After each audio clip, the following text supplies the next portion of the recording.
So why do we attract toxic people, toxic friendships, and build toxic lives?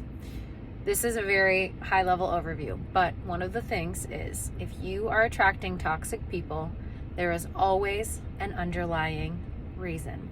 You are unconsciously and sometimes consciously attracted to behavior patterns that help you work out more difficult moments in your childhood. So if you are Tiger Woods and you are raised by two people who are artists, like the best painters in the country, but they never, ever think to teach you to golf, you could be Tiger Woods in a family that doesn't appreciate you. They won't appreciate your greatness, and vice versa.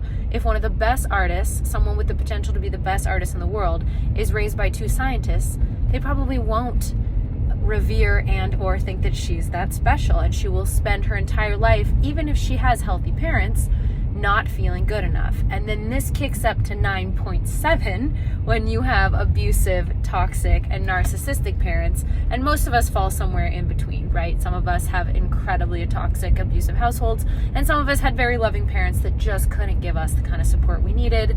But either way, most of us fall somewhere in the middle. So what we do is we seek out people to help us rewrite history. When we stop and ask ourselves, what are the common threads between the people that we're attracted to and we're dating? There is typically, usually, probably, definitely patterns. Whether that's a pattern of I always date addicts because I like people to need me, or whether it's I want to convince someone that I'm good enough.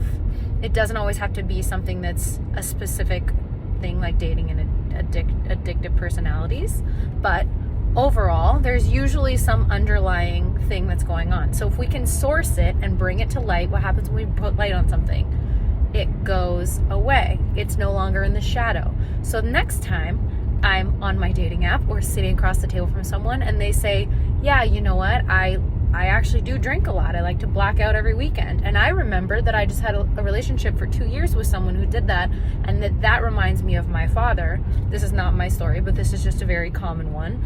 Then I'm going to say, you know what? You seem amazing, but I think we might be incompatible. And you start to unravel, even if you really want to go home with him, okay? We know you've already named your kids. We know you're already thinking about Christmas together. Even if you've already gotten that far, you're going to consciously, even though sexually, romantically, and chemically you are drawn to them like a bee to honey, you're going to say, this isn't for me, and I'm going to pass. And when you continue to do that over and over, you begin to tip the scale, and over the course of time, it will shift. Love you guys.